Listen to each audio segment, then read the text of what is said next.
Hello there, and welcome to Club Nintendo, level 198. This is our look back at 2020, our favorite gaming experiences of the year. We'll also talk a little bit about movies, TV shows, and music from the year. And joined, as always, Mr. John Armour. Welcome, John. Hey Tim, how are you? Good to see Good, you. good. It's been a bit. I think September was our last gathering, so it's good to be back together to commemorate this glorious year of 2020. I must say, it's just been one crazy year. Yeah. Aaron, how you doing? Pretty good. I'm tired. Yeah, Like I've been tired for like the last month. it's been a weird holiday season. I must say. Mm-hmm. Yeah. All my Christmas Yeah, Christmas packages were late. It's like you send it, it's there in 2 months. Hey, that's your own fault. I know. Yeah, Right? Yeah. why are you so late, Tim? Yeah. Why are you not ordering Christmas presents early? I don't know. Well, one of the presents I ordered was for someone that I didn't know got an iPhone 12, and it was like, oh, that's gonna be a perfect gift, like the Studio Neat charger dock things. So that was a bit delayed. So, yeah. You But said yeah. you don't even know, Evidently not. No. but you're giving him a gift. Yeah, I may cut this from the podcast. I was chatting with my mom, and she told me, hey, I got the iPhone 12 Pro. And she told me like at the beginning of December, and those things have a long lead time. Okay, Yeah, okay. yeah.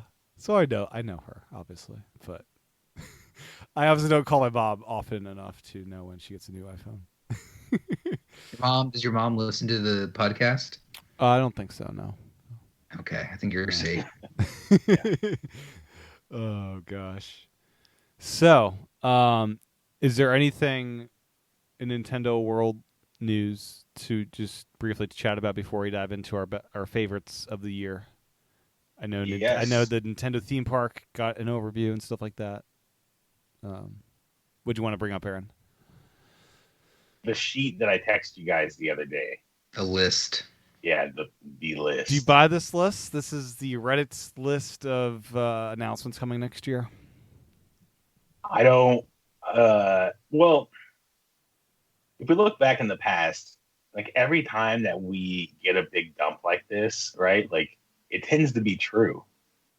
Like do you remember that one sheet that came out that had all of like the icons for all those games, and we're like, there's no way, but all of those games came out. So I don't know. This one is just like it's like a rich text file kind of printed. It's There's like a an typo art. as well. I noticed. Is there? If I don't you, know. I mean, it's if you look at software, it might just be the printer not using the E at the end of software, first party software. Yeah, but it's also just like a memo that's like getting passed around like a marketing Just department. sloppy. Like, People being sloppy. yeah, Yeah. like, yeah. I mean, yeah, stuff that's not intended to go out to people. Like, I just know from experience, it's not going to have the same level of polish as things that are, because Yeah. you have only so much time in the day. You're not going to read over and spell check maybe every little memo you're sending out, whereas you might if someone's going to see it. That's true. Now, the most exciting thing on this list, I must say, is Xenoblade Chronicles X Definitive Edition. That's by far, I mean, nothing else could beat that. We have the whole trilogy of games right there on the Switch. Yeah. And that's a game that's broken on the Wii U because the online got shut down. Oh yeah. So I couldn't finish the game. I finished the story, couldn't keep playing, couldn't finish all the missions, couldn't get the best mech because the online was busted. Well, not only that, but the Wii U could barely even hold the game. You had to download all those texture packs. Yeah, you had to download like 20 gigabyte texture pack to run the game Yeah. properly.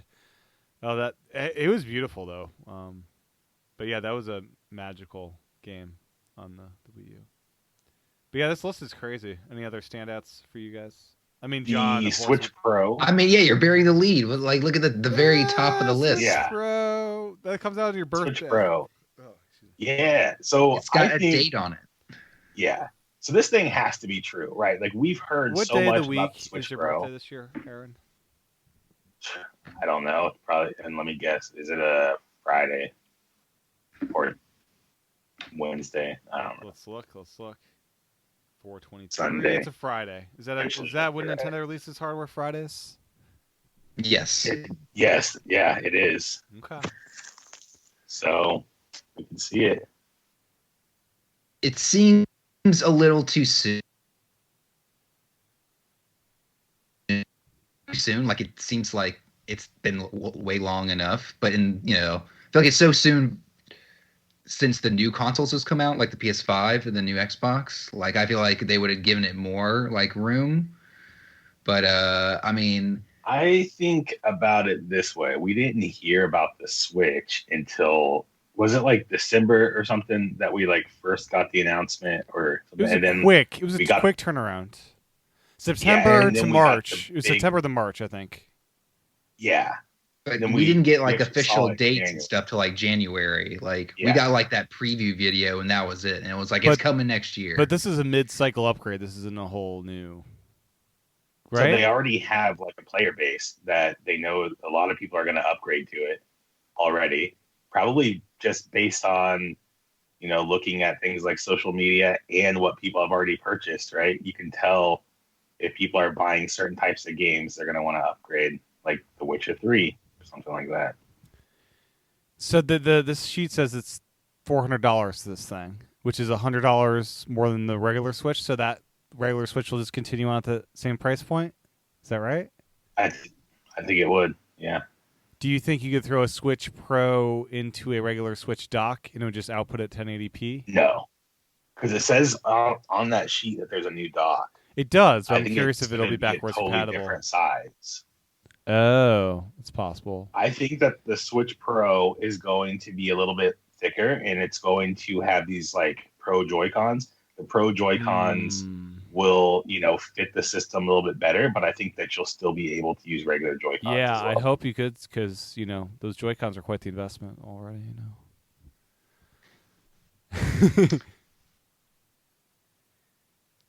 Yeah, I could see all that happening. I mean, they even list the Nvidia processor that is Yeah, the DLSS 2.0. That seems supposed to weird be to list that. that in there, but I guess internal. Do you think this thing does HDR? No. Okay, just 4K. I don't know. Nintendo I Nintendo games would look beautiful in HDR, I must say. Maybe it does. My gut instinct is Like if they put an HDR screen on there too, that'd be amazing. Like I'm not sure if that would happen now. I don't see that. I can't see that happening. We're lucky we're getting like if we get like a full 1080p. Like Yeah, what's it got now? 480? Like what is it even? 480? it's a 720. It's 720. 720. I Okay. think it would stay 720p screen. I don't think they would even bother upgrading that. It would probably look a little bit better, maybe be a little higher quality. But what's the point of going beyond 720 on a little portable? I mean, if It it's could be a little HDR, it would look bigger. better. Could be a little bigger too, which might make a little bit difference if the screen's bigger. You might want more pixels. Yeah, but even with the 3DS XL, they just stretched it out. Yeah, that's true. I mean, here's the thing of the list. I mean, we've definitely seen lists before. Was it a couple E3 a couple years ago where it's like, Mario Rabbids was on the list and everyone's like, "There's no way," and then it was real. Something like that happened. Yeah. The thing about this list to me that stands out is it is so close to being the exact same thing that they did launch year. Like the system launches in the spring with the Zelda. Yeah. And then in summer, you get a couple more games. That's Splatoon. And then in fall, you get a Mario 2. You get Mario Odyssey. It's like the exact same thing. Where, John, is the I don't fault Arms 2? The search for more Is Arms 2 on there? No, it's not. I'm saying I'd love an Arms 2. Yeah, but this one also has interesting stuff like the cloud games, which From third parties.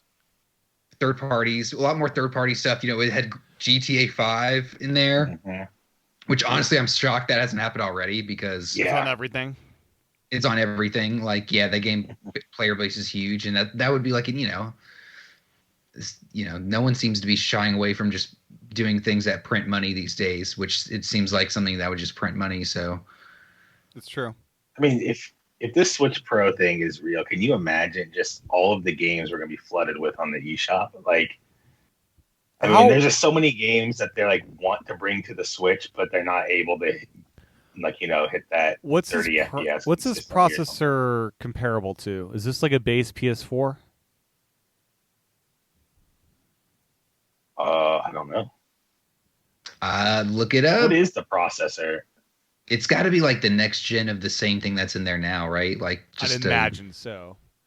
Which, yeah, I'm not sure how big of an upgrade is this processor wise or GPU wise. One thing that I noticed that they say that they're using DLSS 2.0. DLSS 2.0 is a feature that is exclusive to their newest RTX cards. So you can't have like you have to have a 20 series card or higher, which is those came out like a year and a half ago. These are mobile graphics chips? No, well, they do have mobile. Yeah, you can have. It'd have to be, right? Mobile stuff, yeah. But like it's like Hey Aaron, can you turn off like card series for the? Can you turn off motion blur? I think your audio is getting affected, maybe a bit. I don't know. What? Your audio was coming through a bit like garbled. I wonder if the motion blur is affecting it at all. You mean the blur in the background? Yeah. Why would that have an effect? No, I don't think it did. Never mind. Yeah. Didn't we do that earlier with John? Oh, that sounded better. That's true. That sounded better. I don't know. Might be a bandwidth. I don't know. Yeah. Anyways, Skype. So yeah, lost my point. Sorry. Yeah. Well, it looks like, so it's the NVIDIA Tegra 2, it looks like, is in the Switch, which has been around since like the late 2010s, because it was in the NVIDIA, NVIDIA Shield. It was old when they put this in the Switch. Switch. Before that, it was a couple years old when it went in the Switch, right? Yeah, it wasn't brand new, right? Yeah. So they could easily put something. They could even put something in there that's that came out around when the original Switch came out, and it would still be an upgrade. It's true. Or they could put something in there that's even better. That's even better, yeah. But so John, Splatoon 3. How excited are you to lose your entire life again? Splatoon. I'm not. Yeah. I mean, it'll be fun. I'm not holding my breath till it happens. The more time goes on, the more I'm thinking like, man, it might be till the next console. They've had so much time to create a sequel to this beloved game. What's it been? 3 years now? What's it been? It's been 4. It's been almost 4. 4? It's been 4 years. Okay. It's probably time. Which is why I think Zelda's possible in 4 years, especially since it's not a ground up. It's a sequel, but they don't have to redo the architecture of the frameworks. Yeah, it's the same engine, which is why they could also do Odyssey in that time frame, I think. Which I don't blame them. Like Odyssey was like totally worthy of a sequel. Totally. And Mario Kart hasn't had a proper sequel since 8 on the Wii U. Like, we just got the Deluxe thing. Oh, that's right. It says Mario Kart 9. We didn't even talk about that. It says Mario Kart 9. Like, that would be huge. They're gonna do all these games in 1 year. Like that's a lot. Metroid, that's a big I don't think Metroid is that far along. They had to restart that like a year ago or something. That's the one that could be a little bit. Here's the thing: it could be like a 2D. Like it could be a totally that's true something else Metroid. It might not be the main Metroid 4 thing. It could be something that someone else has been working on. Like, I feel like I want to believe it just because when things get taken off the internet, it's usually because someone's afraid of losing their job or because there's like a cease and desist, Yeah. Mm-hmm. Or, things that are faked usually don't get taken down because no one cares or, because everyone wants to see it. But Fall Guys would be amazing on Switch, I must say. Yeah. I mean, everything on there makes sense. I feel like when you see everything, it makes sense. It's weird Yeah. how Bowser's Fury listed like last in the list, even though it's coming out like immediately in February. I mean, yeah, yeah. Crisis is on the Switch, right? They can do anything. Right. Does it run well? I don't know. I haven't played it. Yeah, I don't know. A little bit. I mean, Nintendo's been working on stuff this year. They haven't released a lot, as we'll talk about in our favorites of the 2020.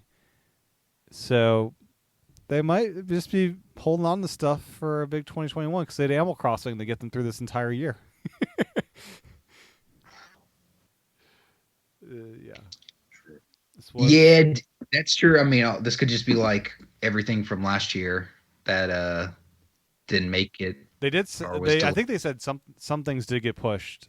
Like I think Mario World was supposed to come out earlier. I think I'm not sure. Could this be the reason why we are having all those things leaving the eShop in March? Like a lot of things that Nintendo was doing was ending in March. It could be a total like rehaul of like the eShop and all this stuff that has to coincide with the launch of the Switch Pro the next month. The only thing leaving is the Mario stuff. That seems just being Nintendo, though. Wasn't there something else? I thought they said something else was happening in March. I don't remember. It was so long ago. No, it was the All-Stars and 35th Mario game thing. Yeah. So, are we ready to talk about our favorite stuff of the year? Anything else? Yeah.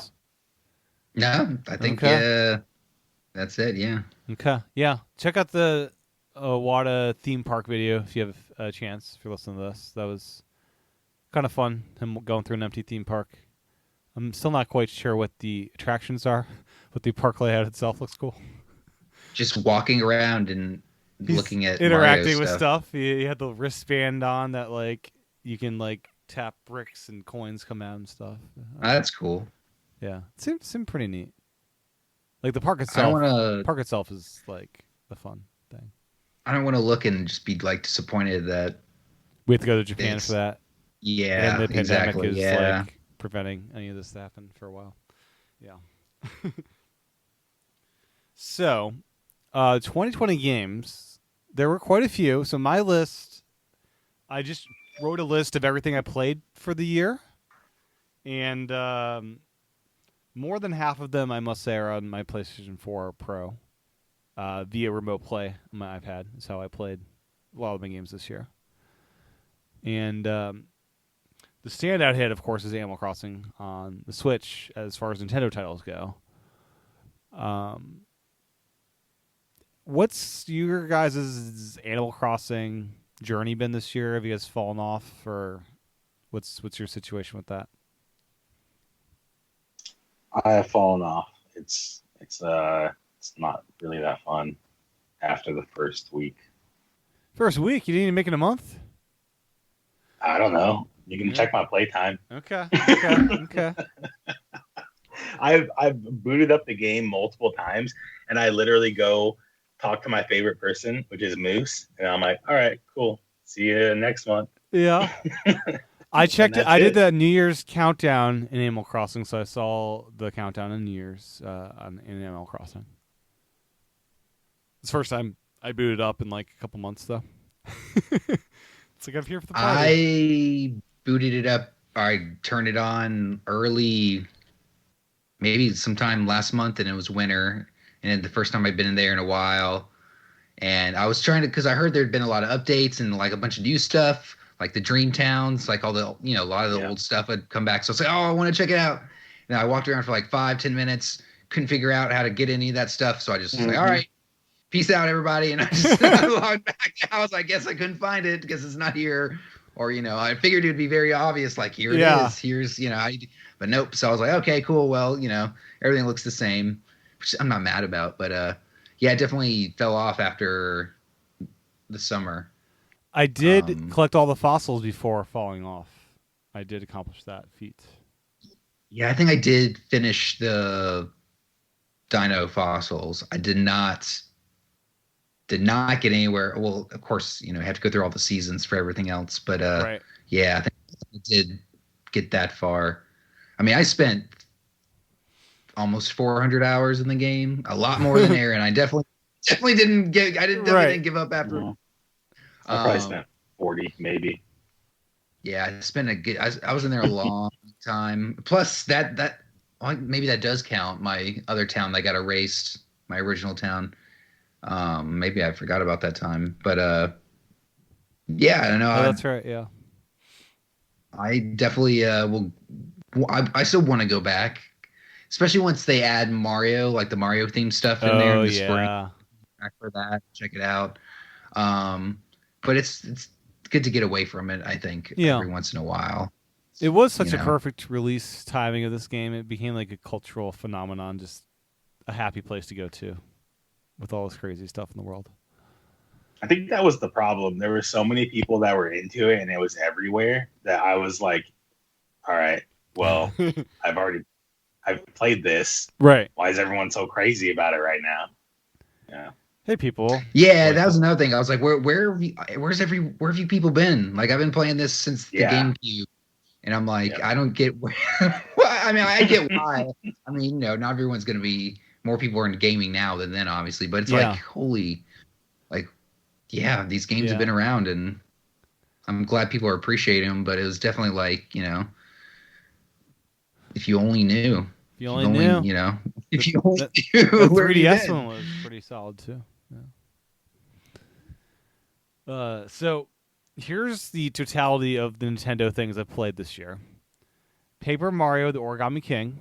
I did not finish it, but I played a fair bit, probably 5 hours. So I still have a lot more to go on that one. Pikmin 3 Deluxe. I own it now. I played the entire demo. I need to dive back into this one. Really impressive port. The controls I was worried about, but the demo sold me on them nailing the controls, which they did. Because the Wii U controls, I just loved all the variety options. The stylus control was great. Super Mario 3D All Stars, and I beat Galaxy 1 again, which that game is just delightful. Hyrule Warriors Age of Calamity. I played the demo again. I have not dived into the full game, but that game from the demo was super compelling. Star Wars Episode 1 Racer. I played the crap out of that game this year. It's a very new game. Haven't played that one ever before. Oh, you never wait, really? Wait, you I'm never played joking. I'm Racer joking. before? I'm joking. I played Oh, a lot okay. on the N64. And then Wonderful 101 is another title. So a lot of titles that have been out before on other platforms. Yeah. So that's my Nintendo list of things I've played this year. And yeah, Animal Crossing is clearly the winner from just Nintendo, if it was going to be Nintendo list. But there are many more that I'll dive into in a little bit here. John, what do you want to dive into here? Did you play Wonderful 101? Did you buy it for Switch? I did. And play? Yeah, I played a lot of it. I didn't beat it, but I put in a lot of hours into it. Probably halfway through that game. I had no idea you did that. Yeah, it's solid. Like it's I miss the touchscreen control stuff, but the joysticks work pretty well. Oh, it's not there at all. You can't even. It's like not even an option. No, which is a shame because that was super nice. But it's still as fun as ever. Okay. The game has so much style. The loading screens are just so much better than Wii U. Oh, it's that Wii U, man. Those loading screens were something else. Yeah. Yeah, when I first brought my Wii U home, it took an hour and a half to do like just the setup. It had to like download an update, install it. I thought it was stuck. I was like, this thing just bricked on me out of the box. Yeah. Oh, Wii U, we shall miss you. Oh yeah, don't miss those load times. Switch Pro would be great if you could use the original Switch as like a Wii U controller for it. That'd be great. Bring it all back. Oh yeah. Control. What else can we do with it? Bring it all back. Gyro I don't know. Oh, TV. We need a TV app. TV, control the TV. Yeah. Yeah. I mean, you can bring Netflix back. I know a lot of people want Netflix. I mean, we got back Hulu. on Why would you need range. Netflix? I mean, you got Hulu. Yeah, where's the Apple You gotta TV app bring back the TV for Switch? app. It's on PlayStation and stuff now. What about the regular TV app? The one that you can share what you're watching and chat with people. And The do polls Miiverse and too. We all need the that. Miiverse. The return of the Miiverse. No, there was one that was called TV. The TV, no, yeah, the Yeah. TV, yeah, TV. Yeah, that's how I said it because it had all those extra Yeah, eyes. Yeah. I tried that out. It was I thought it was cool. it was a good idea. It wasn't bad. It was Especially during award ceremonies, there were some fun things in there. Yeah. I liked it because it did the thing right where you could just, it searched all the different things, right? You didn't have to like go in and say, I'm looking at Hulu stuff, or I'm looking at Netflix. You would just like search like Family Matters. It's like, oh, boom, here's Family Matters. You know, you didn't have to like worry about what you were looking at, which is always annoying because I can never remember. Yeah, Can't- before the TV.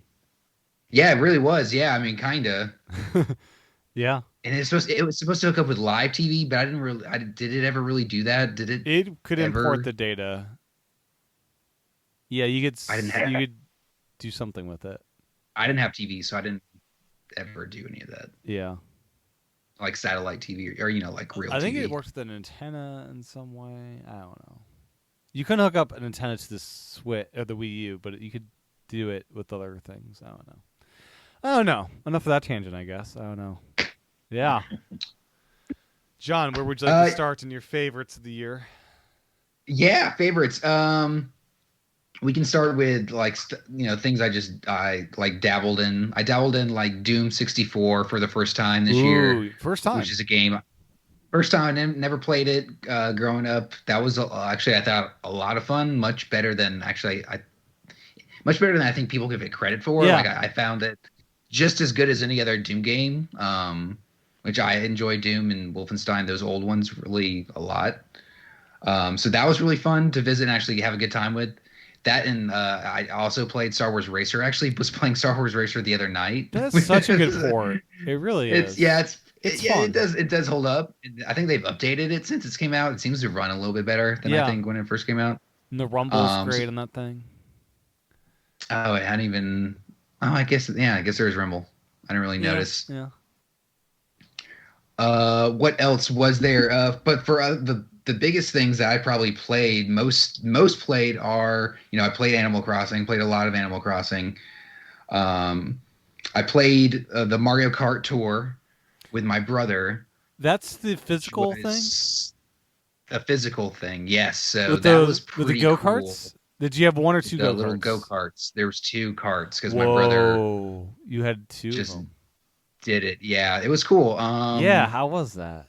That's cool. It was interesting. Like, we were social distancing, so I couldn't like get in there with the kids and like watch them play and stuff. Because So you were just watching in attendance. You weren't playing yourself. Just exactly. Okay, Yeah, gotcha. but like just standing back and watching it, like it's definitely crazy when you like look at the carts and you're like, those don't look like they're going fast. But then you look at the TV and you're like, whoa, that looks. You're like, whoa, that looks so cool. And it's definitely not perfect, but for like kids and stuff, even like, people my age who grew up with video games, you're gonna like you're gonna get a kick out of it just because it's like, this is cool. Like I could see this being like, I could see this being a thing in the future. If I had like a basketball court in my house somehow, I'd love to set up like all sorts of different like courses, because if you have a big space that's like a hardwood floor, that'd be amazing for just setting up courses. Exactly. Yeah. Or a big definitely need a garage or lot something. of space. Yeah. Yep. So that was super cool. That was impressive. I kind of had to like help my brother get them because when I showed him the original trailer, he was like, "Well, I got I want to get the kids that," and they were kind of sold out for a little while. You had to like jump on them pretty quick. Was it one Mario, one Luigi, or what? One Mario, one Luigi. Okay. Yeah, good call.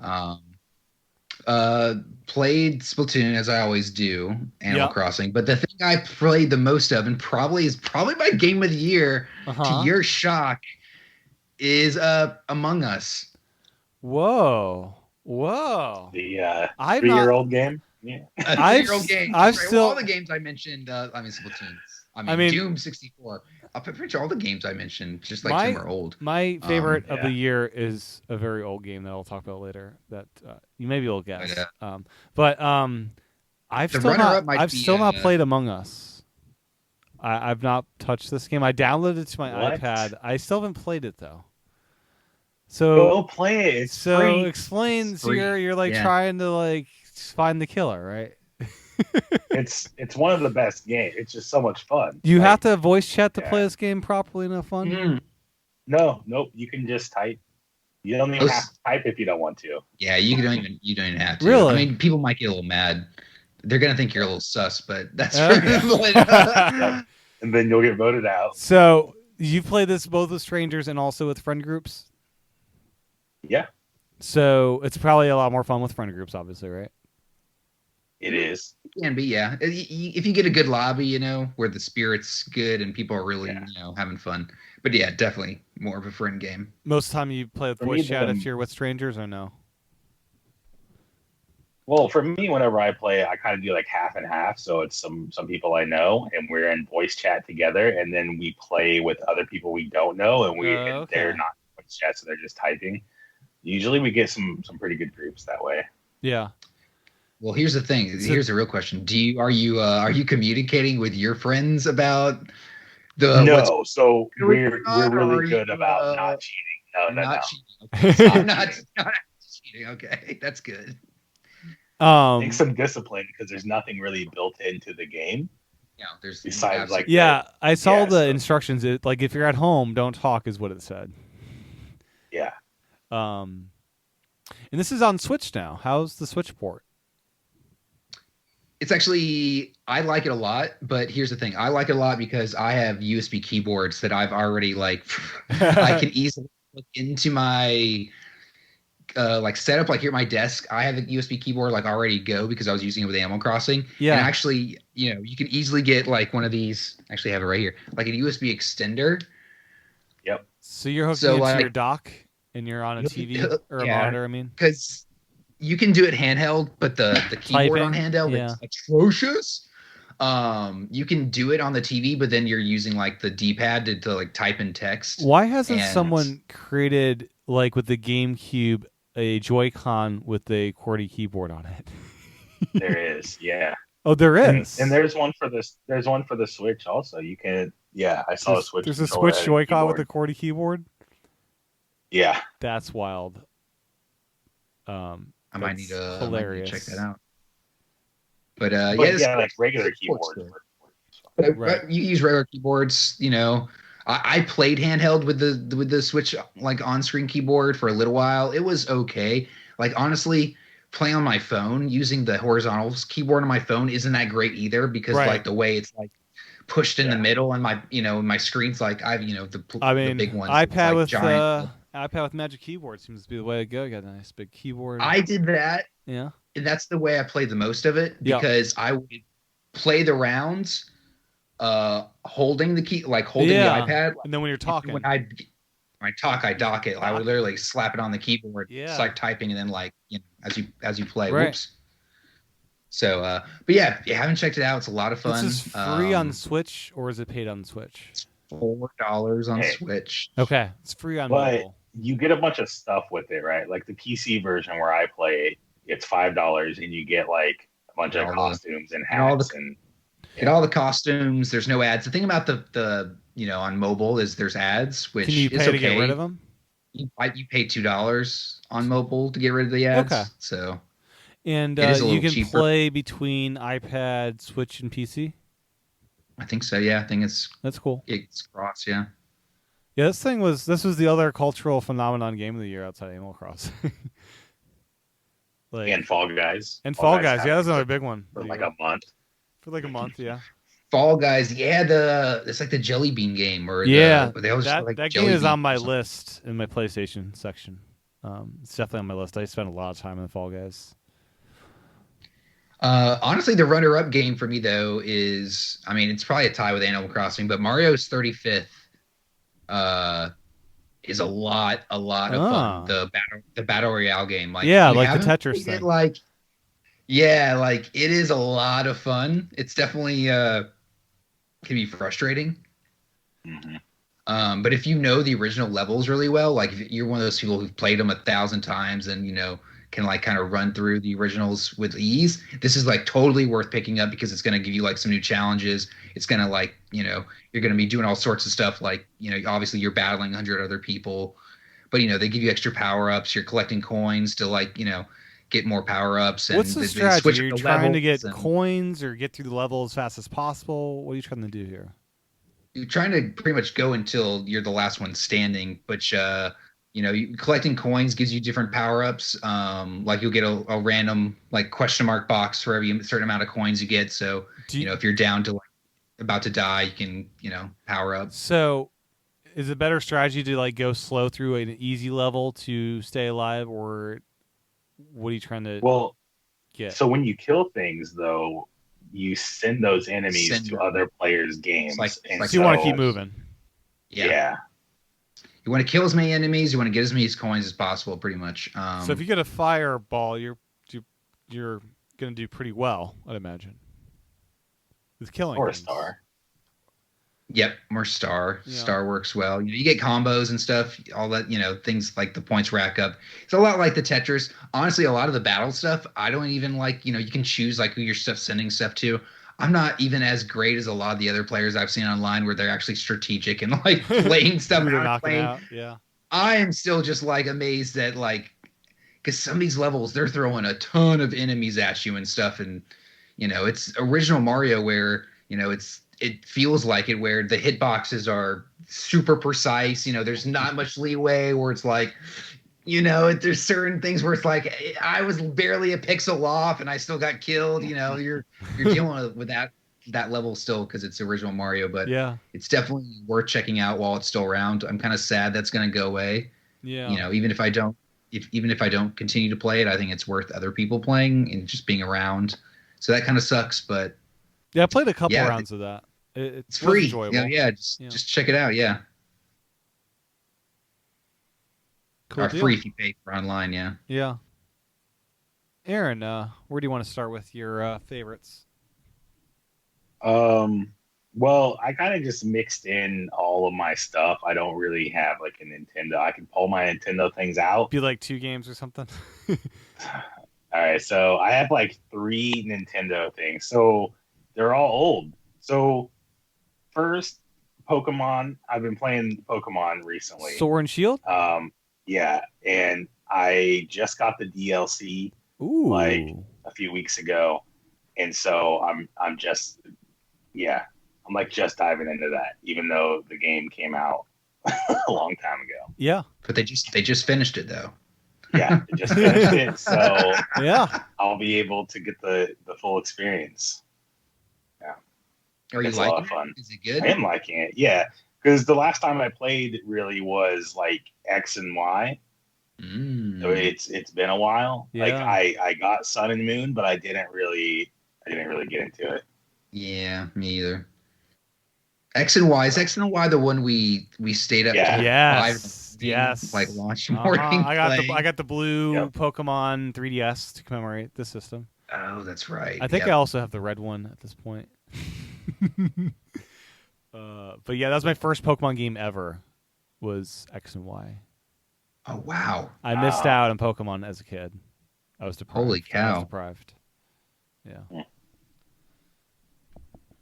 So yeah, I've been having fun with that. Another one, an oldie that I still haven't finished, but I'm really, really taking my time with. Xenoblade Chronicles Definitive Ooh, Edition. still. You were Yeah. chugging along a fair bit when I started playing that. I was, yeah. I was like, I was pretty far. How into that many game. hours are you into it? I don't know. You're doing like a lot of side quests. You're not main. I'm doing all the side quests, and that's the part that takes so long.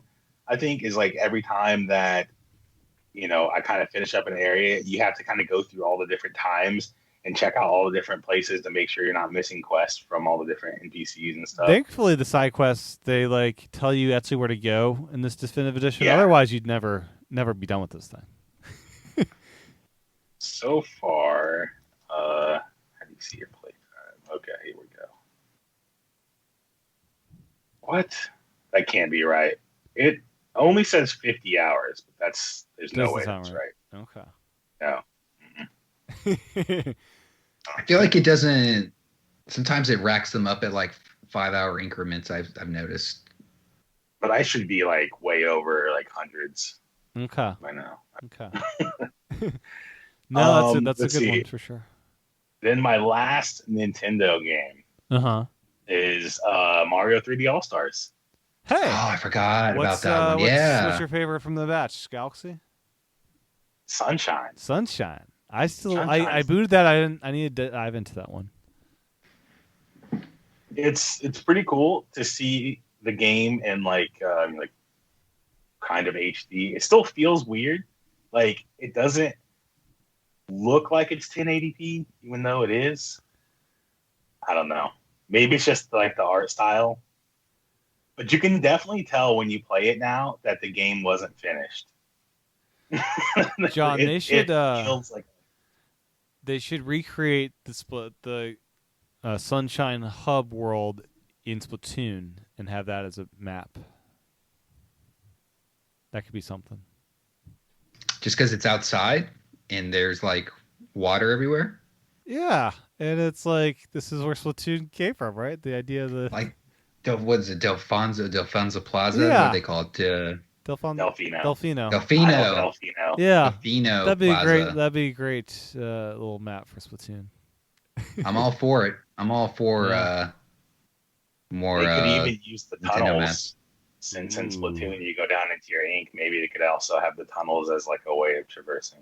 That'd be cool. Yeah. Honestly, I've already forgotten that Mario 3D All Stars was this year. Like it's already like it like showed up and then just like disappeared. It was like, oh, it's already gone by. Like it just came by so fast. It came out of nowhere and then it just like, Yeah.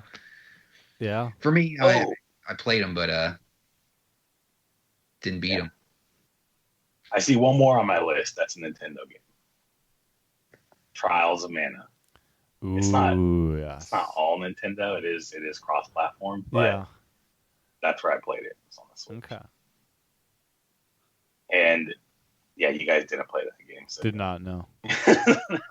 But it's super cool. It's a remake. It's the first time that this game. Well, they released the collection of Mana on the Switch. If you guys recall, I believe that was last year as well. And it included for the first time Trials of Mana, which was only released in Japan, which was like the sequel to Secret of Mana on the Super Nintendo. Okay. So, do you guys want to guess what my favorite game I've experienced this year was? It's a game I didn't. It's a game Something in VR. No, it's a game that weird. wasn't released this year, but I finally finished it this year.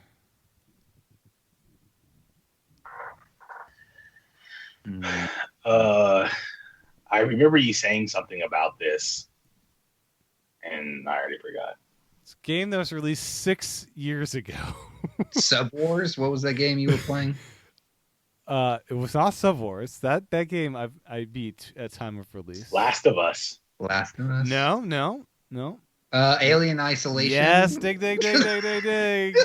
2014 game. Wow. Alien That was Isolation. 7 years ago. That came out in 2014. 2014. It's 2020. Oh, now it's 2021. Yeah. But What so was the game of the lifetime you were like waiting for? So Yeah, yeah. you were- So I'm a scaredy cat and not good at games like these. That game is scary. It's a very terrifying game, but I picked it up once a year for the past 6 years to try to get over my fears. Every like Halloween time, pick it up, play for a little bit, and this time I pushed through from like I only made it to like mission 4 over 5 years, and then this year I just kept on playing.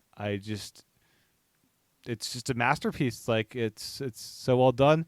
I was like, I was asked at times like, are you okay? Because I wasn't breathing when I was playing parts of this game. It's like, yeah, it's just a really intense moment of this game.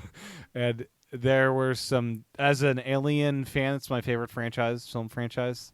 They just recreated this original Alien world in such a glorious way, and you got to experience things that you never think you'd ever get to experience. And yeah, it's mind blowing, this game, and I'm excited to replay this next year. And it won't take me 6 years to finish it again. I think not, because I kind of learned some of the tricks of the trade of this game. So took a little while to learn this game, but yeah. I own it on Switch. I played it on PS. Well. I played it on PS4 Pro, but I did buy it on Switch this year when it was on sale. So my next playthrough will be on Switch, and yeah, what an experience this thing was. Yeah. I guess nothing's scarier than 2020. Once you do that, you can conquer anything. Do anything. There were moments, there were like PT moments where I was like thrown back from my iPad and just like, yeah, I screamed a little bit during this playthrough. And there were moments that my mouth was just wide open in awe of what was happening. Like it was something else this time. Yeah, I read the book as well after finishing the game. There's a novelization to this that was quite good. So, yeah. So that was my favorite experience of the year, and I've got more I want to talk about a little bit. But Aaron, what else do you got? Am I supposed to give my favorite right now?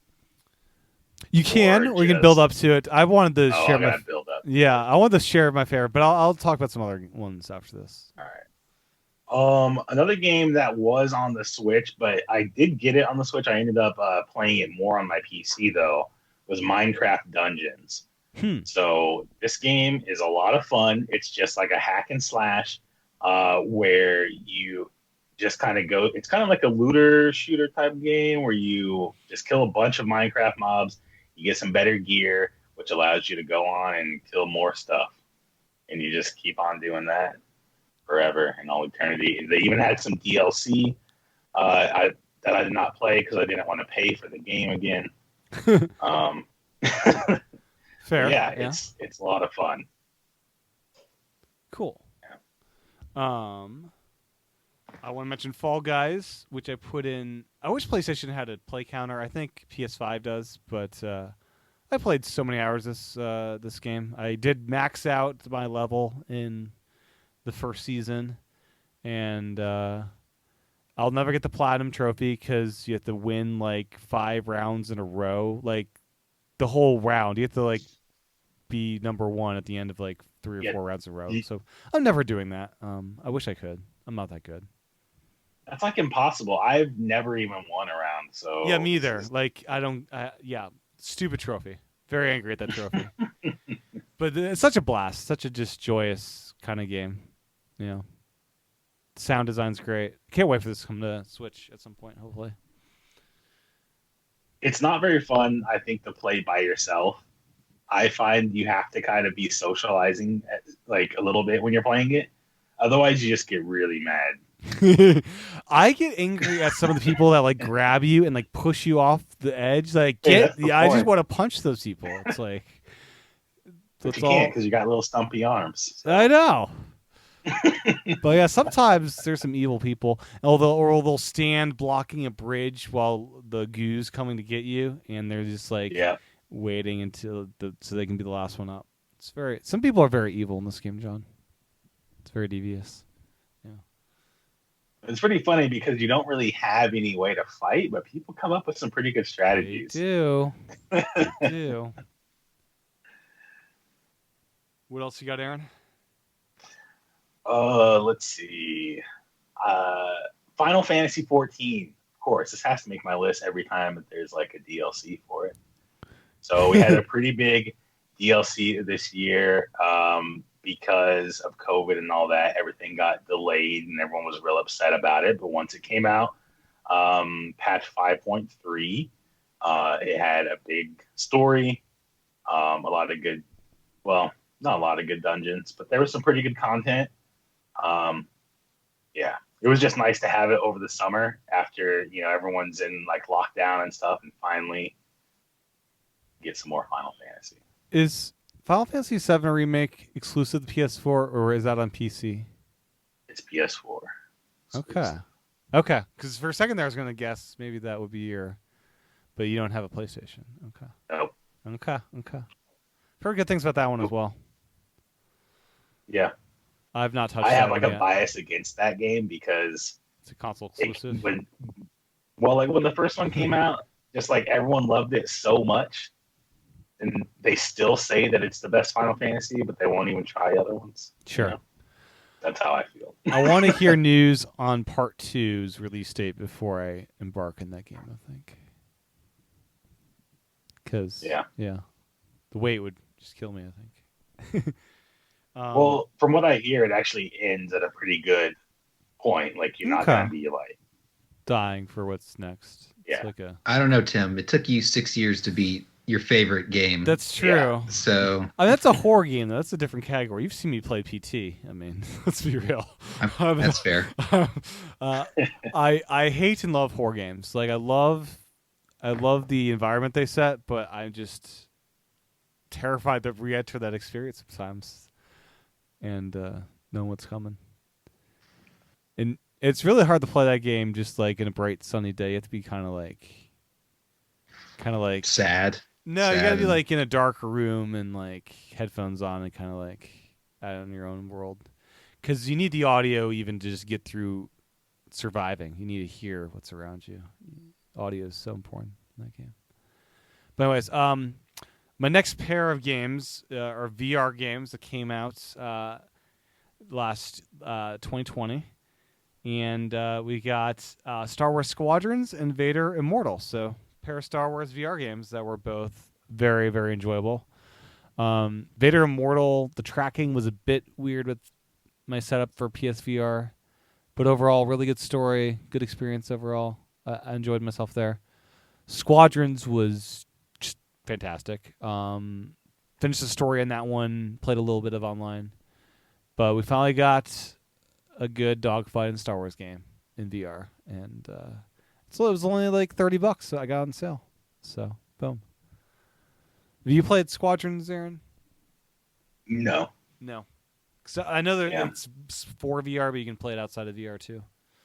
Yeah, like I thought about it because it's been on sale all the way up. I think the sale ended today, and I even had a coupon. I could have got $10 off the sale price. I could have paid like 13. Yeah, it's a solid game. Like a solid. Just are you in the dogfighters? Like I don't know. Did you like Rogue Squadron growing up on N64, that kind of stuff? I did like it when I was younger, but right now it's just not what you want. Yeah, gotcha. Yeah. What about you, John? Would this be up your alley if you had a setup for it? Yeah. I mean, those are my favorite types of Star Wars games. Are the shooters in space. Yeah. Rogue Squadron growing up was, spent a lot of time in that game. Yeah. That game was like how they put this in an N64 kind of game. It just looked impressive. Well, the expansion pack, obviously the expansion pack was key. Yeah, literally. I mean, yeah, that's that game is hard too. Like you get into some of the latter levels, and it's like you want me to do replaying those. And the enemies are just convoy. The convoy. Yeah, the convoy. Oh my god! Right. Started on escorting the convoy without. Yeah, as a kid, I didn't appreciate how hard it was. Trying to replay those games now, it's like, whoa. Yeah. Mm-hmm. Yeah. So I appreciate I could do without the convoy stuff, but I do like the dogfighting. I wouldn't mind a remastered of Rogue Squadrons 1 and 2 on Switch. I would. That'd be great. Yeah, for sure. Yeah. I mean, the first level of the original Rogue Squadron is like, I put it up there like one of the, just such a great level. Just like talking about like just video game like design in general. Just so. Is that the one on Tatooine? No, that was on the Death Star. Yep, that's. Is that blown up? That's blown up the Death Star? Is that what that one is? Yes. You're, like, Yeah. blowing Okay. up the turrets and all that. Yeah. Yeah. Okay. And then you got to go through. Then you go into the Trench. trench. Yeah. Yeah. Yep. Called I tunnel. thought that was the last level of that, but it's not. No, that's the first It's the level of the first. Wow. first game. Yeah. Okay. Yeah. Yeah. Man, I kind of want to replay that game now. I wish there was a good way to play that. Yeah. It's really not. Yeah. It's gone. Emulator on. Their memories. Get an emulator. Emulated. Yeah. 'Cause Right. that's all. That always. Not as good. Not as good. I've never had good GameCube experience. Honestly, I haven't tried it in a long. Oh, I'm talking about N64. I know Dolphin is. Oh, we're talking about. I'm thinking of the sequel on GameCube. Yeah, I don't have a ton of experience with 64 is probably pretty easy to emulate. Yeah. Yeah, I don't have a ton of experience with the GameCube sequel because I didn't have a GameCube growing up. I played a little bit of it when I reacquired one as a kid or adult. I mean, maybe the first level is Tatooine. Maybe I am thinking of the sequel. yeah, maybe the sequel is I don't know. Death Star. Yeah, and maybe. I'm thinking the GameCube. Well, Yeah. I played all three, but the There was- GameCube one. Oh, I forgot about the third, the land one that's supposed to be like Star There's a Fox lot Land or more- something. Yeah. Yeah, there's a lot more like foot stuff. You're on like, you get out of the ship, and it was kind of like, whoa, okay, no, this is not. I liked Battle of Naboo as a What kid. no one was growing up. asking. Yes. That was one of my favorite N64 games. Battle for Naboo. I enjoyed that one. Battle for Naboo. What's the other one? You got Shadow of the Empire. Yeah, I don't like that one as much. Battle It's a for Naboo weird is good. game. Yeah. Anyways, I could talk about Star Wars games all night. Aaron, what's next on your list of favorites? This one is a new game that got a lot of hate recently. It's a 'cause they Cyberpunk. definitely messed up. Cyberpunk 2077. Did this game actually come out? Is this? I mean, one could say it got pulled and will come out next year for PlayStation Nope. and Xbox. Nope. It came out on PC. And I've been playing it. It's on. PC. It's great. So there are some bugs in it for sure, but I never had the experience that people were talking about. Because you have a I'm high-end lucky enough PC. to have a very high-end PC, and it ran it super smooth like butter, and still does. The PC masterclass, as they say. Yeah. Anyway, this is probably one of the best looking games. It's one of the best looking games I've ever seen, especially with like ray tracing turned all the way up. I can play it at max settings. I'm pretty proud of that. I have some experience with it on Stadia. I'm enjoying myself so far. I just haven't put a Yeah. ton of time into it yet. There's so much cool stuff. Like the world building that they did is really cool, but the AI is really dumb. So it's like you have all this stuff and there's so many people, but the people aren't really contributing much to the world. It's like they're very predictable. Is there a trick to driving in this game? Because I'm terrible at driving that car. The faster you go, the harder it is to control. Kind of like real life. Yeah. I just can't stay in a lane. I've just run people over. Cops are like angry at me. Do you drive in first person? I didn't know there was a way to change that. So yes, Yes, you can change. Yeah, you can change your view. that would be helpful. I forget how to do it, but yeah, Okay. one of the buttons, because I don't play with a controller. I use keyboard. yeah, so. I'll have to look into that because that's I think my biggest challenge of just seeing what I'm around. Yeah. Okay. One of the levels early on, I was trying to escape with some drone, and the difficulty was just super hard. So I was like basically running through parts of the escape. Like, I don't know if you're more skilled than me in that. Do you remember that mission? Yeah.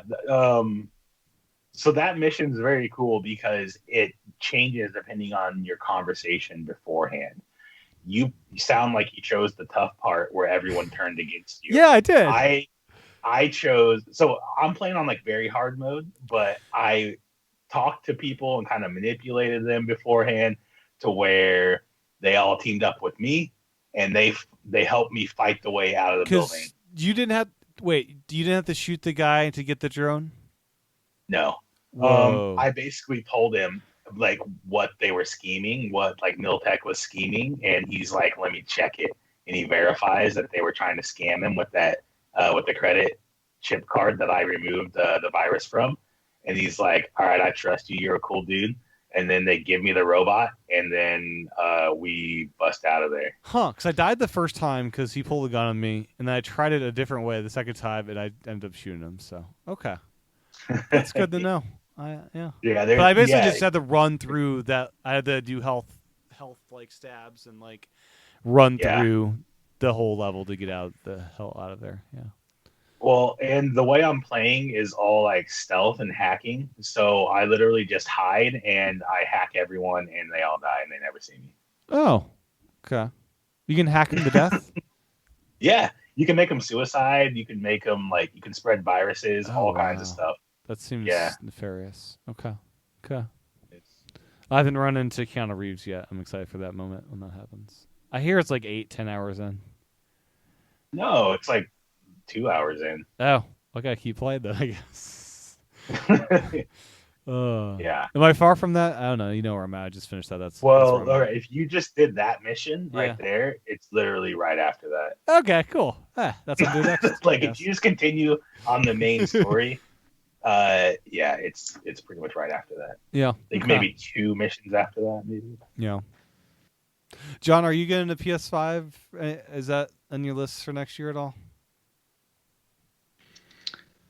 So far, no, that is not made it onto the list. Okay.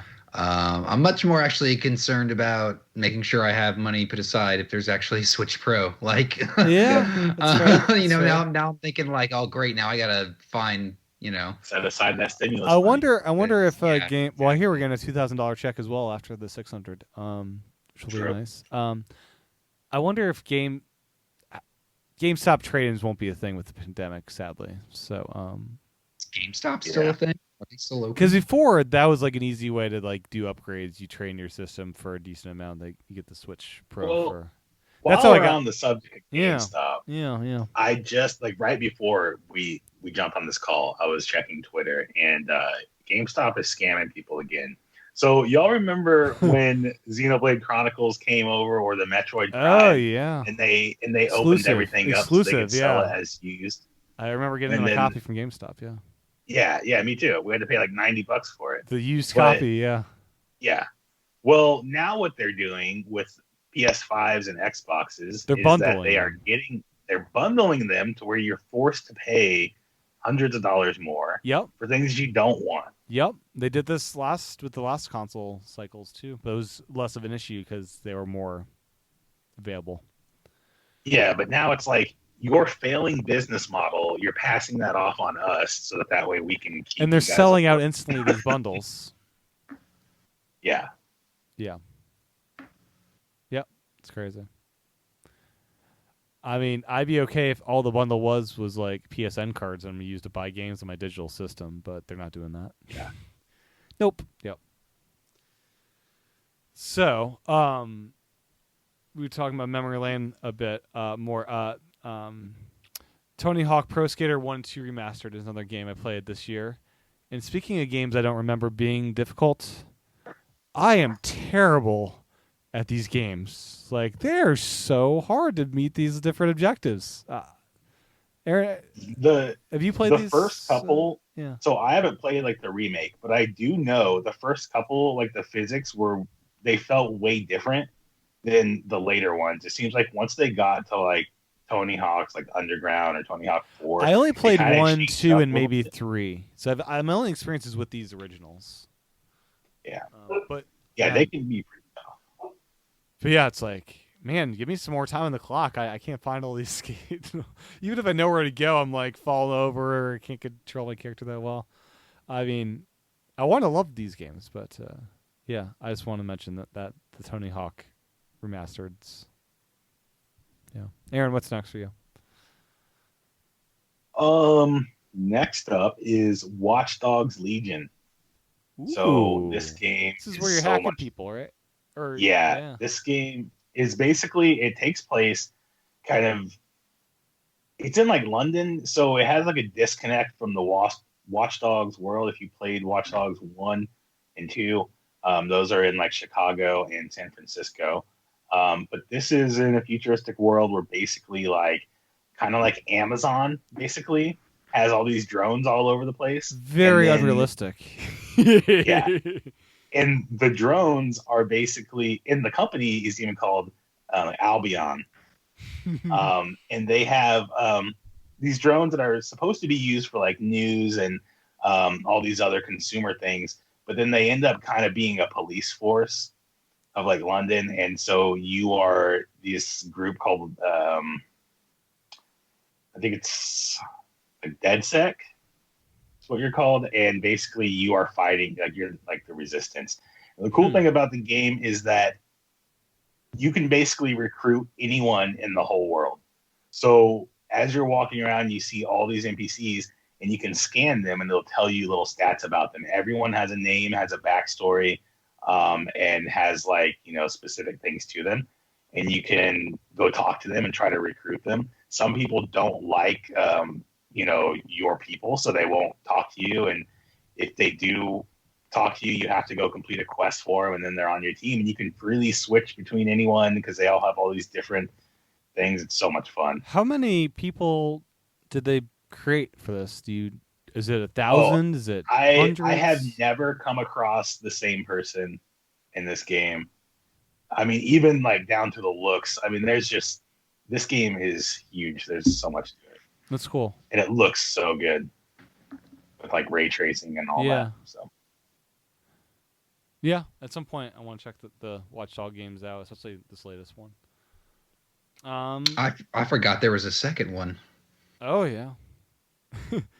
I think most people forgot about the second one too, though. To be fair.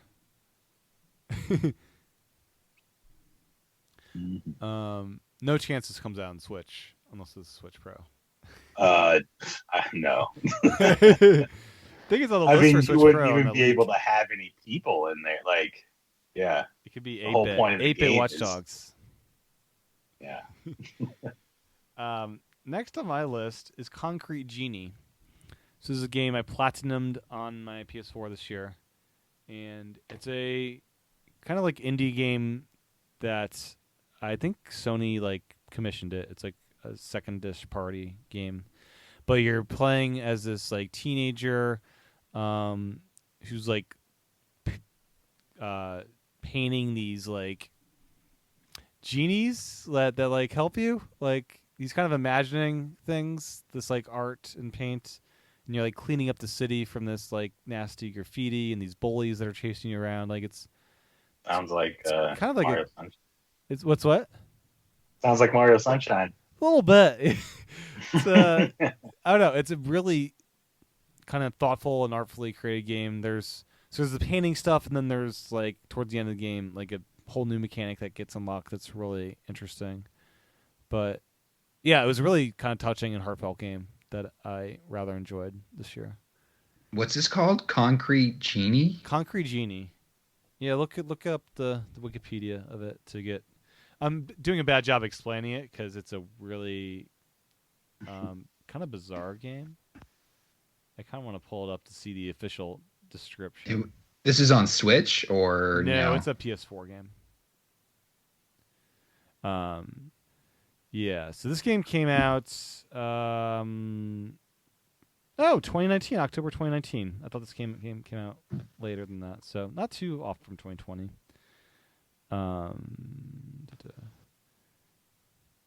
Yeah, so story takes place in a small town named Denska. The area is abandoned, polluted. Young boy named Ash doodles in his notebook. A group of bullies steal the book, rip out the pages, and scatter them throughout the city. Ash goes on a quest to recover his pages. Along this quest, he discovers a paintbrush that can bring his creations to life. Ash must overcome the bullies and bring life back to his hometown. And yeah, it's just so well done. Yeah. So that's Concrete Genie. Aaron, what's next on your list? Next up is a great game on all platforms, and it's even coming to Switch sometime soon. We don't know when. Genshin Impact. This game is so much fun. It's like an anime. It's like what do they call those games where it's like Fire Emblem's Heroes? It's like one of those, except they did it in like an action, kind of like RPG style. So you run. Oh, it's basically Breath of the Wild Mm-hmm. mixed with like the gotcha mechanics. That's exactly what it is. Okay. So you have like a character, you're exploring the world and doing all this stuff, um, and it looks very much like an anime Breath of the Wild. Can't complain about it. It's free. Very And it's cool. on iPad. It's on PlayStation. It's on PC. Go Yeah. play it. Nice. Next on my list, Crash Bandicoot 4. It's about time. This is the best Crash Bandicoot game ever to be created. I am at like the second to last level. I'm very close to finishing this one. It is bloody difficult, but but bloody fun. It's really hard platforming, really beautiful, really well designed levels. Yeah, if you want a good tough platformer, this is like the Donkey Kong Country, but for PlayStation and Xbox, and maybe Switch next year. I'd imagine it'll come to Switch at some point. But yeah, it's pretty beefy as far as platform, pretty long.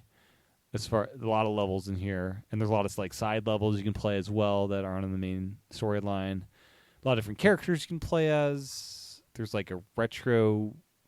There's some like retro levels as well that like bring you back a couple generations for fun. Story is so, but you don't need a good story for a platformer. Yeah, Crash Bandicoot.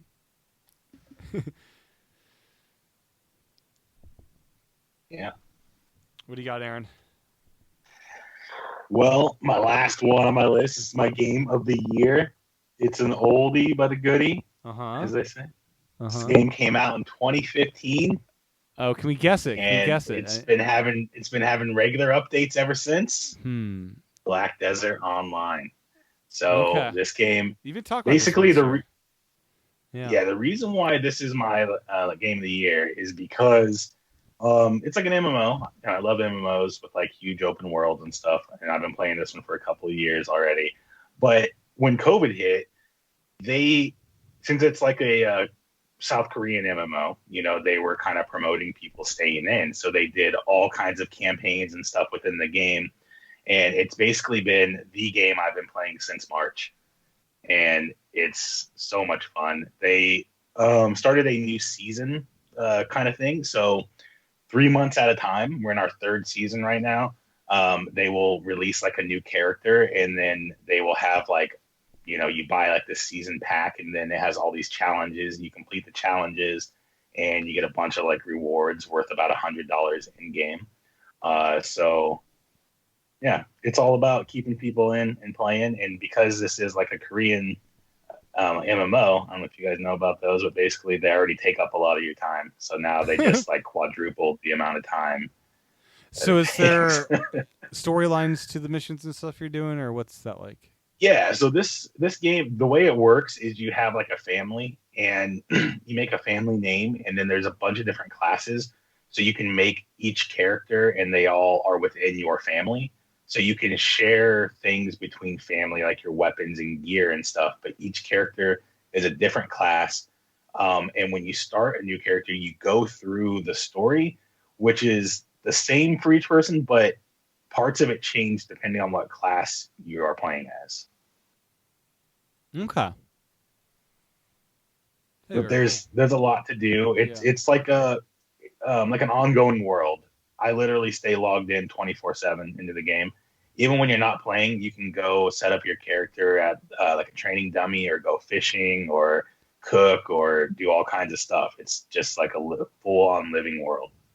It's great. And it looks like a modern game at this point. Oh, it is the best looking game I have ever played. No doubt, hands down, best looking game.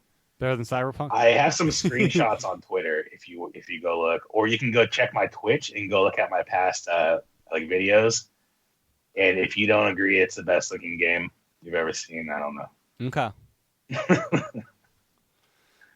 Very cool. So I've got 3 others I just want to mention real quick that were rather enjoyable experiences this year. Spider-Man Miles Morales, best Spider-Man game of the year. It was great.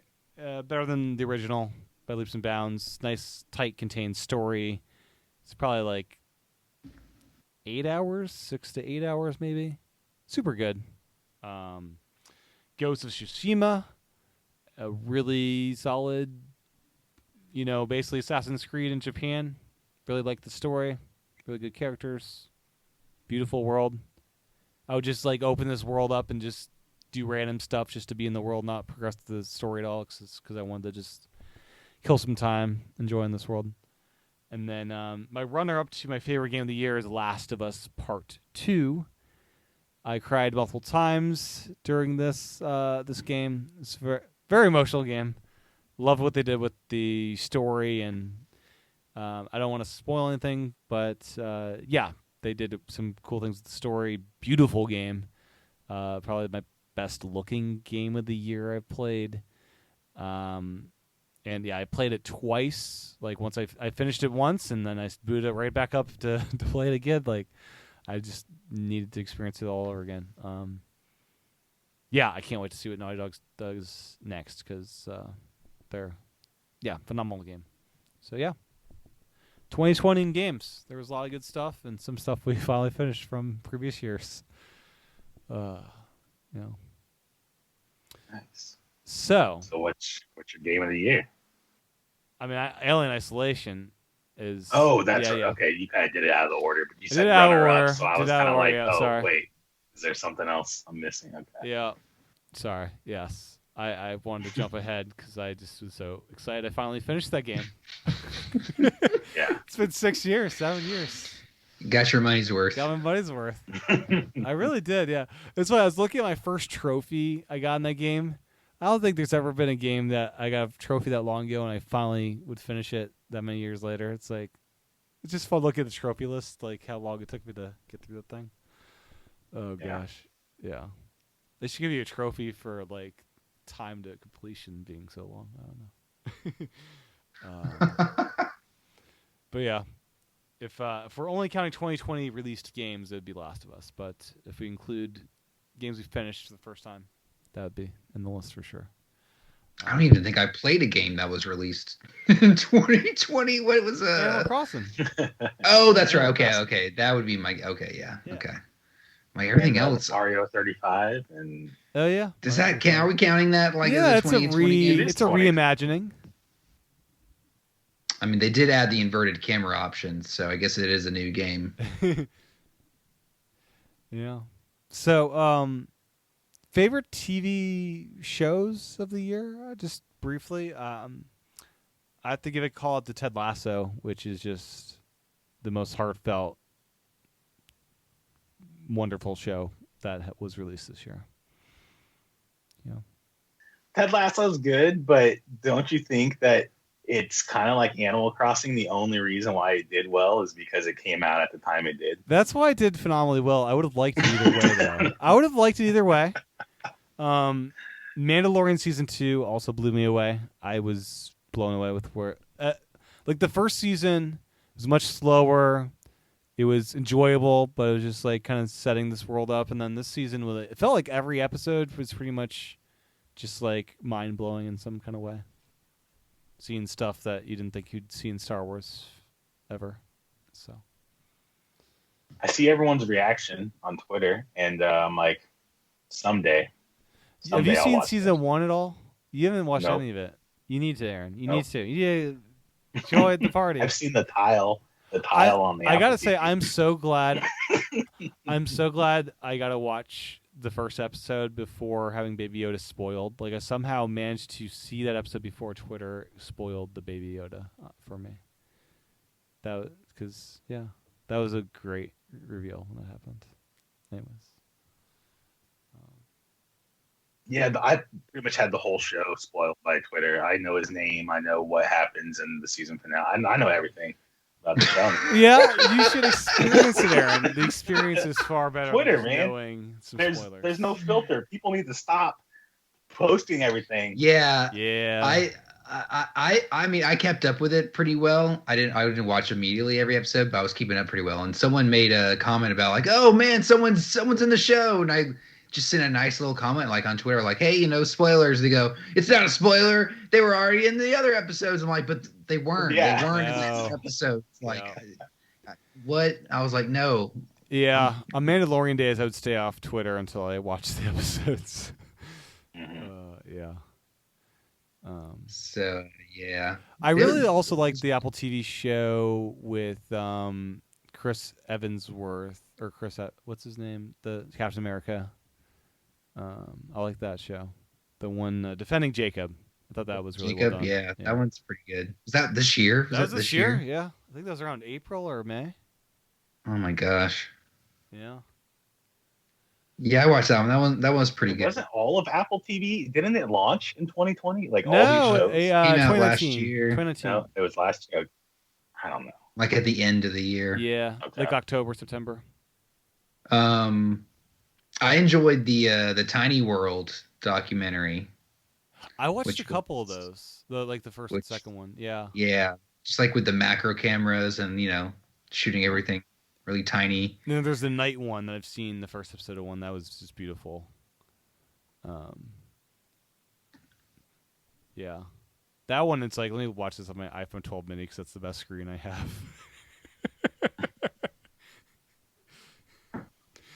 If you haven't seen if that's how you're watching The Mandalorian, then I watched most of them on my iPad. Well, I guess- if you put it right up to your face, if you Yeah, get a if you good put- if you distance, put it, like, eight right up to here. 10 inches, Yeah, it's like a it's- theater screen. there it is. Boom. Yeah. And it's my best screen. I don't have a good setup. Tim, was it you? Were you the person who had like the mount on their bed for their iPad that like I would did have one of those. I also or, watched like put it in their face? I watched some Mandalorian episodes in my VR headset on PlayStation, which that's a cool experience. It feels like I'm in a movie. It theater. is. It's like, yeah, that's really cool. And with Apple TV app on the PlayStation, I now have access to my entire iTunes purchase history on VR, which is awesome. Yeah. Anyways, I feel like I mean I've never experienced it. Do you miss things on screen if you're not looking in a certain direction? Do you have you to can. I Well, normally the way have, yeah. Oh, sorry. Go ahead. Yeah, you can actually set like 3 different sizes. So if you do the large size, then it's more like a kind of like an IMAX where you do kind of have to turn your head. Medium is But what I found- like Yeah, best. medium is the best. Yeah. Okay. Sometimes I'll go large, but most time medium's the most comfortable experience. I feel like looking around would be cool at first, but over time I'd be like more worried about missing Yeah. things at least in a like a television or movie setting. Right. Yeah, but the medium is like perfect. It's just like a regular movie theater experience. And they even had like the Hulu app and like the Netflix app where you could actually be in like a A theater. theater? They had, Fake like, theater, the yeah. seats and all that stuff. Yeah. Yeah. It's kind of weird. That's cool. Yeah. And I guess the 3D, like you can put a 3D Blu-ray in your PS4, but I didn't really see much of an effect with that. I tried it with Prometheus. I don't know. But yeah, it's a cool way to watch stuff. Aaron, favorite shows of the year? I have one show that I put on my list, and I've been wanting to talk to John about this, but we will someday. Atlanta's Missing and Murdered: The Lost Children. Oh So- gosh. This Oh, show man. Is is this a real true It's- story? this is like a Yes. documentary, yeah, and it's pretty good. I think it's pretty revealing because someone like me who's not from the area, you've only heard stuff, but you don't really get the full story. I feel like this does a good job of showing you everything that was happening at the time. And yeah, it's really interesting.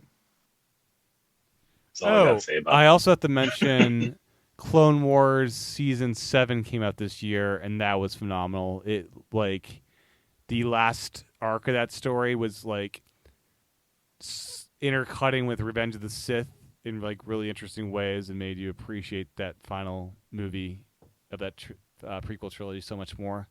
And there's even fan edits that cut the original Revenge of the Sith alongside the Clone Wars, and I'm doing a rewatch of Clone Wars now, and I'm very excited to when I get to that point to do this fan edit to watch this like intertwined live action and Clone Wars film. You know, and then I also just want to point out Flight Attendant on HBO Max was really, really good.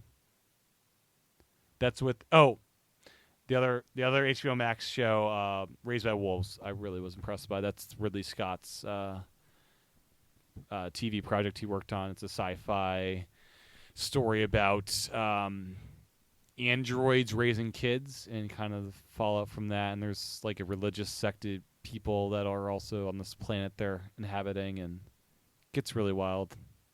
It kind of has like a Prometheus kind of visual vibe to it. So yeah, those are all worth checking out. I don't really have a favorite music album of the year. I just listen to a bunch of John Coltrane as usual. So there's that. Yeah. What do you got, Aaron?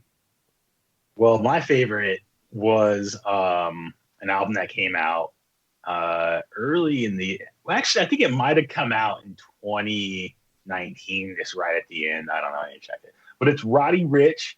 Please excuse me for being antisocial. Y'all don't know about Roddy Ricch. Probably not excited, but yeah. It's a pretty good album. John's cracking. And I feel like every single song on that is good except for track number 8. The one with Meek Mill. I mean, it's all right, but yeah, Roddy Ricch. Now I'm pretty disappointed though because right before the lockdown in January, he had a concert here, and I saw that the tickets were on sale, and I was like, oh, I'll think about it. The next day, I went to go buy my tickets, and they were sold out. So that's how it goes. Yeah. About you, John? Music this year. It was kind of a weird year for music. At least for my, I guess, the music I listen to. Nothing really stood out as that I can remember off the top of my head. I'm sure if I went through my music, I'd find something. I mean, I listened to a lot of just popular music this year. I listened to a lot of Doja Cat. Listened to a lot of just just fun music. You know, I was looking for a lot of fun music this year. A lot of stuff to really, uplift. Getting back to where music's just fun. And sometimes you got to jump in the car when you're working from home and just drive around and listen to some music. Totally. And you want it just to be fun. So honestly, there's a band called Tune Yards that I've recently gotten into. They do a lot of African kind of beats and like styled in that kind of style of music.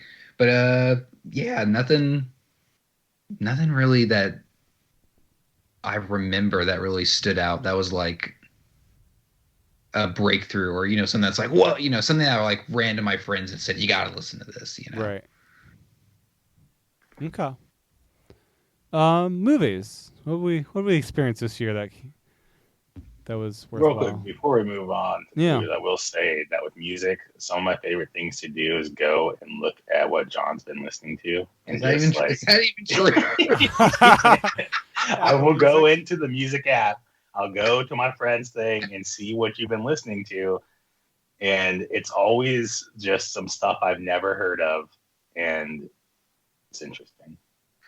Yeah, I don't know that algorithm. I don't know what it picks up on, or what's the criteria. Well, I'm always curious, like, what's the criteria on what is it showing people? You've been listening to Animaniacs.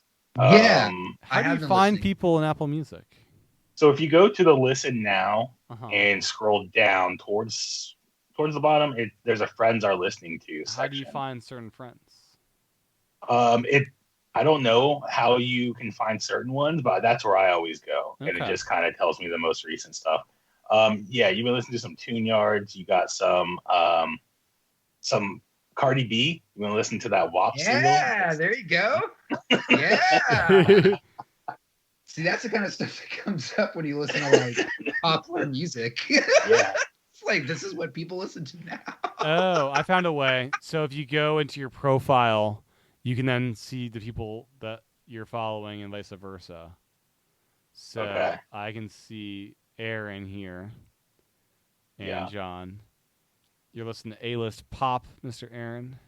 Yep. I Yep. was listening to that. Rap Life. Rent. It's a I'm good surprised you guys classic. don't see like Hamilton in my. Yeah, Hamilton got a lot of listens this year. Oh, Hamilton. That's number 2 here. Nikki Knack, Hamilton. Shark Tank. Shark Tank. Oh, that's right. See, that's the thing. I listen to one song. I'm like, listen to one song one time, and it's like, Yeah. This is John's new favorite song. Mine's Like, very Siri plays something by accident, and now all my friends think I'm listening to something, which is fine. You know, it's no, that's fine. Yeah, mine's a bunch of classical music in my Apple playlist right now. Songs of Comfort and Hope from Yo-Yo Ma. That was the album he released this year. Yeah. Oh man, a little Childish Gambino. Oh, I forgot this Childish Gambino came out this year. Yeah. Yeah. That was a good one. That was this year. Oh my god.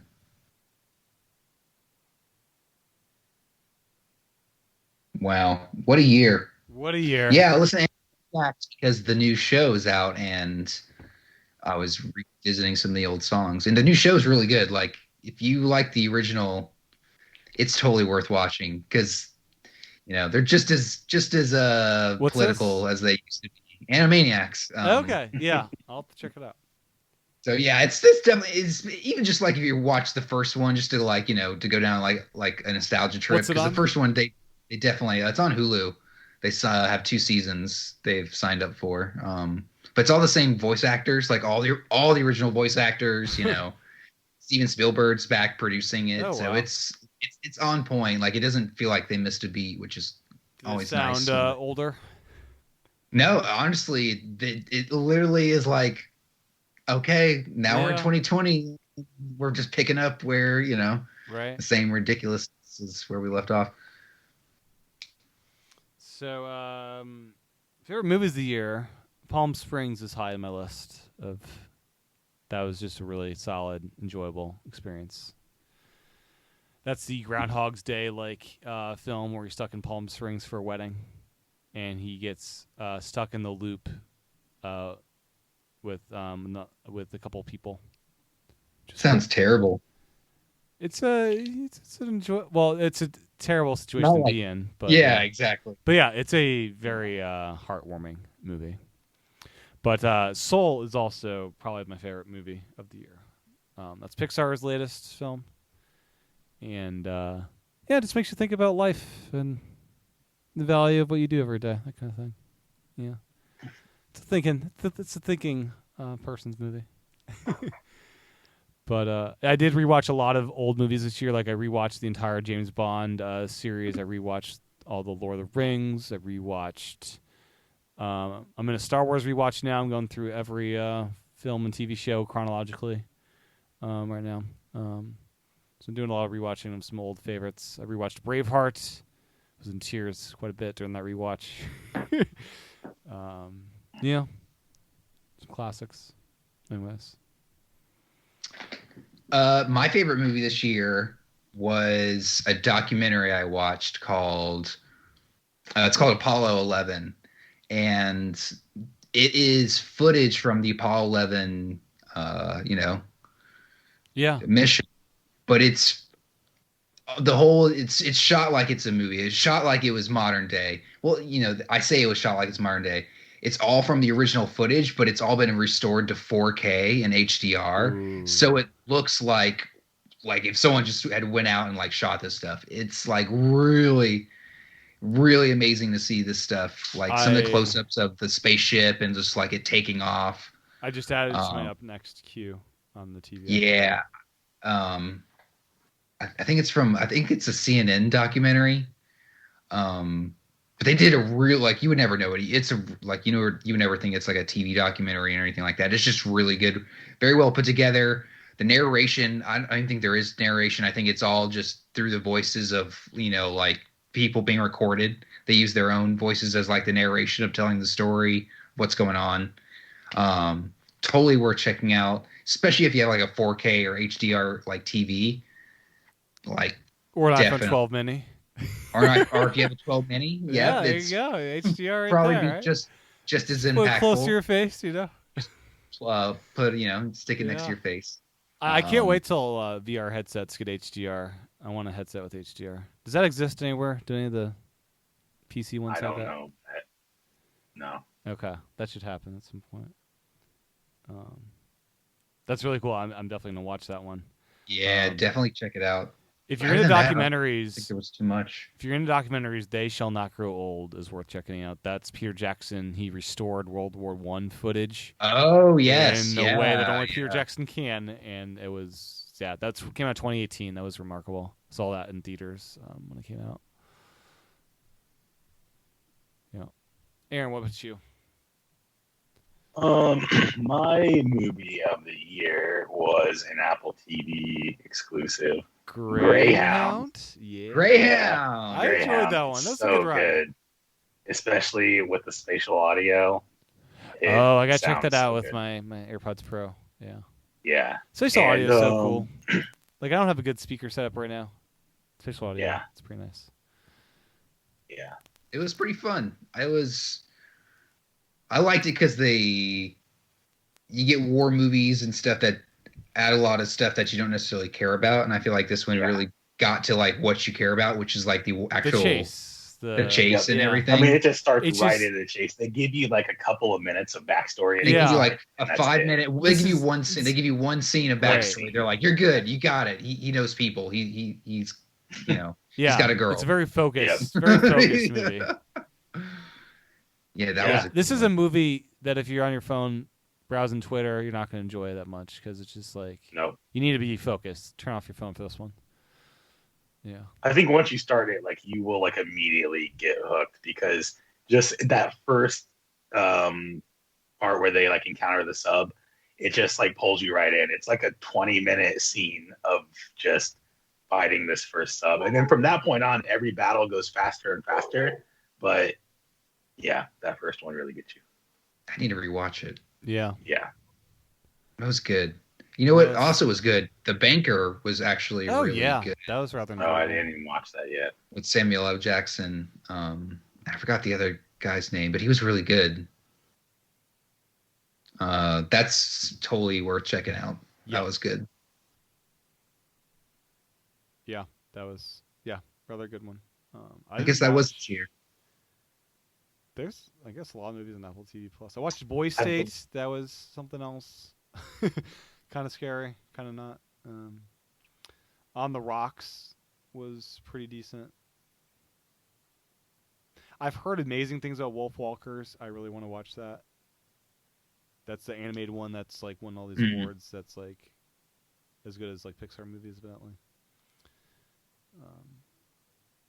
Anyways, anything else before we wrap up this 2020 extravaganza?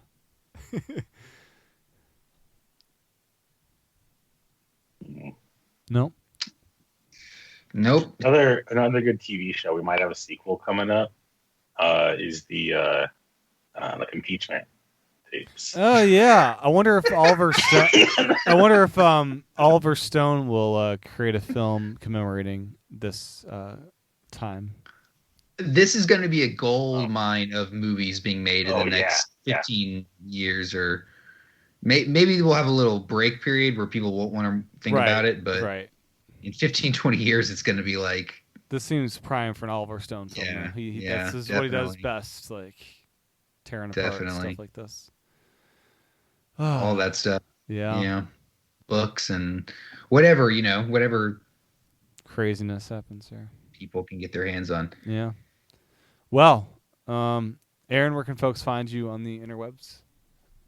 You can just find me on Twitter at Sage Cupo, and I'm also streaming a lot more on Twitch. Same name. Find me over there. Cool deal. But you, John? I am on Twitter at John Wesley A. Cool deal. My handle's TCHATEN. And thanks for listening to Club Nintendo. Bye-bye.